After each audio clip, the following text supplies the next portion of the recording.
Ressuscite, ô Dieu, et juge la terre, car tu hériteras de toutes les nations. Ressuscite, ô Dieu, et juge la terre, car tu hériteras de toutes les nations. Rassemblement de Dieu, au milieu de ces juges les dieux. Juge la terre, Jusqu'à quand jugerez-vous injustement, et blâmez-vous le parti des pécheurs? Chers auditeurs de Dialogue RCF, bonjour. Au micro, le Père Jean Gate, orthodoxe du patriarcat œcuménique de Constantinople, recteur de la paroisse Sainte-Hermogène à Marseille. Chers auditeurs, je vous propose d'évoquer aujourd'hui et peut-être la semaine prochaine encore, un événement qui s'est produit au début du XXe siècle et en Russie, qui fut celui de la réunion du Concile de Moscou. C'est comme ça qu'il est resté dans l'histoire. Récemment, une table ronde, la table ronde œcuménique de Radio Dialogue, avait consacré son émission justement à, comme elle avait surnommé aux trois révolutions de 17. Il s'agit d'une table ronde œcuménique, il s'agissait de la révolution, entre guillemets, de 1217, l'implantation des franciscains en France. Il s'agissait, j'avais envie de dire bien évidemment, de celle de 1517, qui est résolument plus connue, la réforme de Luther, la parution de ses 95 thèses, et en particulier, et plus précisément le 31 octobre, et dont on entend parler cette année, 2017, et qui a donné lieu à beaucoup de congrès, de colloques, de prières, de réunions, d'explications, de témoignages, et qui vont encore sans doute continuer. Et puis, novembre 17, eh bien, c'est la révolution russe. Alors, si on dit la révolution de 17, 1917, tout le monde pense évidemment à la révolution russe, bien évidemment. Mais il se trouve, et ceci est beaucoup moins connu, que simultanément, et l'occurrence n'est pas tout à fait due au hasard, s'est tenu à Moscou un concile de l'Église russe. Se tenait déjà d'ailleurs au moment de l'éclatement de la Révolution, puisqu'il a commencé à se réunir le 15 août 1917, et s'est tenu jusqu'au 7 septembre 1918. Et entre les deux dates est intervenue, bien évidemment, la Révolution, dont je rappelle tout le monde sait qu'on l'appelle la Révolution d'octobre, lors même qu'elle est célébrée en Russie. Elle était célébrée en Russie, en Union soviétique, le 7 novembre. Il n'est pas certain d'ailleurs que cette année, la Russie célèbre spécifiquement cet événement, qui d'ailleurs ne s'appelle plus tout à fait officiellement, c'est même pas de la propagande, qui ne s'appelle quasiment plus Révolution, mais qui s'appelle le putsch de 1917, putsch de Lénine. Avec toutes les conséquences évidemment que nous imaginons, et plus particulièrement précisément pour la vie de l'Église. Rappelons que le tsar Nicolas II est assassiné le 4 juillet 1918, mais aussi sont assassinés déjà à cette date 121 prélats de l'Église orthodoxe russe, 118 sont incarcérés, et par conséquent le concile ne pourra pas durer véritablement. Les locaux du séminaire de Moscou où se réunit le concile, où sont logés les représentants au concile, sont confisqués. Bref, cela se termine dans la douleur, comme nous pouvons l'imaginer. Pourtant, ce concile fut et demeure un événement important pour la vie de l'Église russe, orthodoxe, et peut-être même au-delà, même si, encore une fois, on ne le sait pas.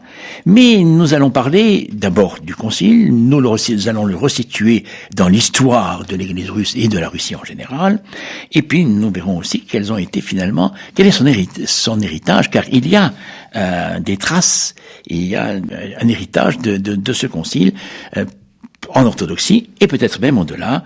Plusieurs ont souligné qu'il avait une portée œcuménique, et dont nous rappelons que des observateurs issus, j'allais dire, de l'esprit du Concile de Moscou étaient présents au Concile de Vatican II.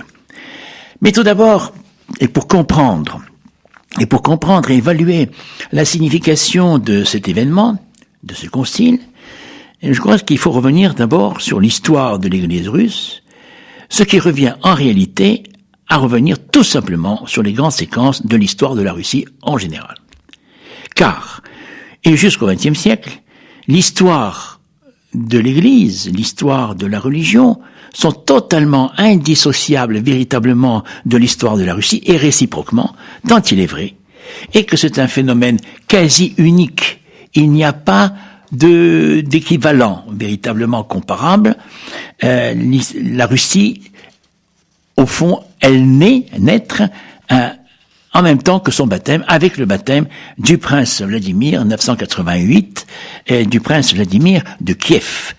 Je ne m'étends pas sur le fait que c'était bien le prince de Kiev, c'est-à-dire la capitale aujourd'hui de l'Ukraine, et avec tout le contexte historique, politique que nous connaissons aujourd'hui. Mais ceci d'ailleurs ne va pas sans certaines raisons précisément historiques, toutes les difficultés qu'il y a aujourd'hui.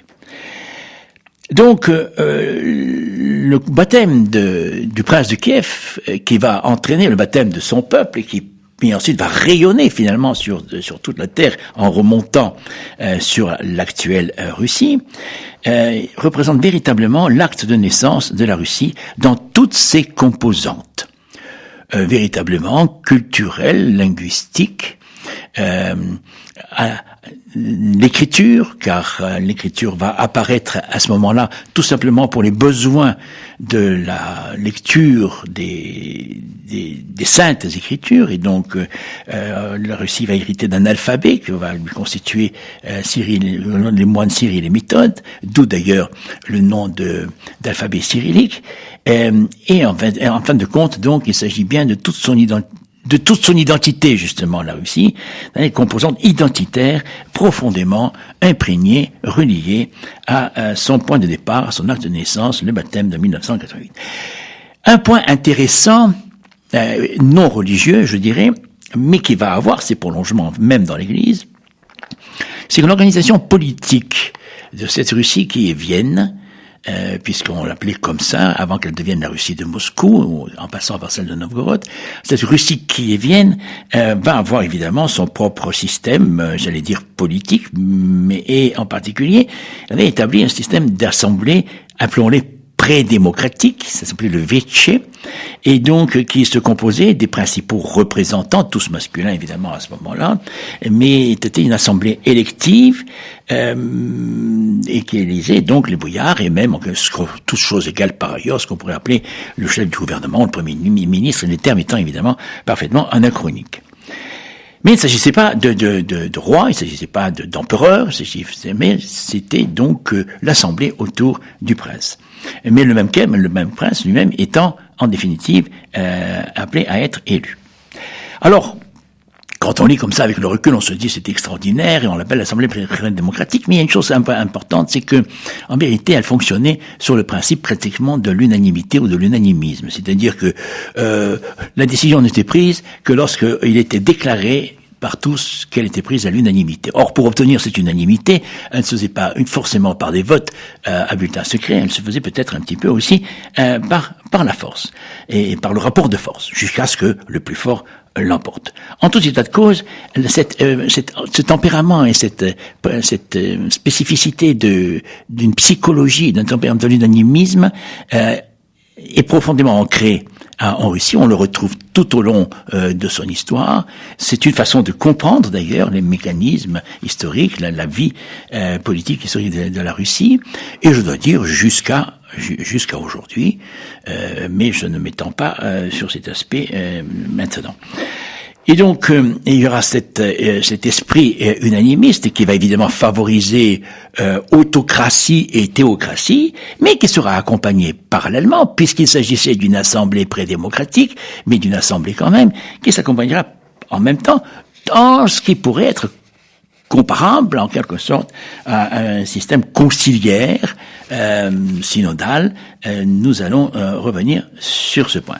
L'unanimisme sera favorisé aussi, évidemment, psychologiquement, par les grands événements historiques qu'a connu la Russie, et notamment les invasions à partir du XIIIe siècle, 1240, et les invasions-occupations.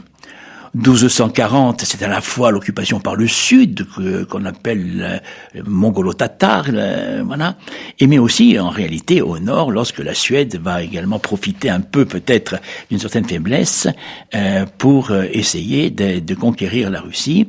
Et ce sont les grandes batailles sur la Neva qui laissera entre autres pour la Russie le grand saint Alexandre de la Neva. Tout ce que je vous dis là, ce n'est pas une digression, c'est parce qu'elle va nous mener en définitive à l'explication et à l'éclairage des conditions dans lesquelles se réunira le Concile beaucoup plus tard.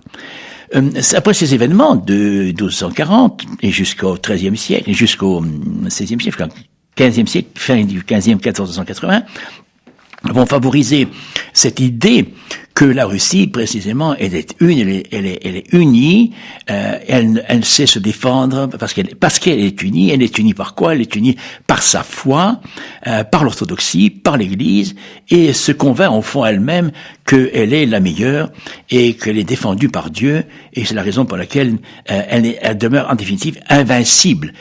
On l'attaque, mais elle est invincible, et je vous assure que cet aspect que je suis en train de souligner, c'est pas une invention, c'est quelque chose qui est connu par tous les historiens, et qui débouche sur cette fameuse formule, fameuse devise, que nous allons développer la prochaine fois, de Ivan III. Rome est tombée, n'est-ce pas, après l'Empire, le Saint-Empire romain germanique.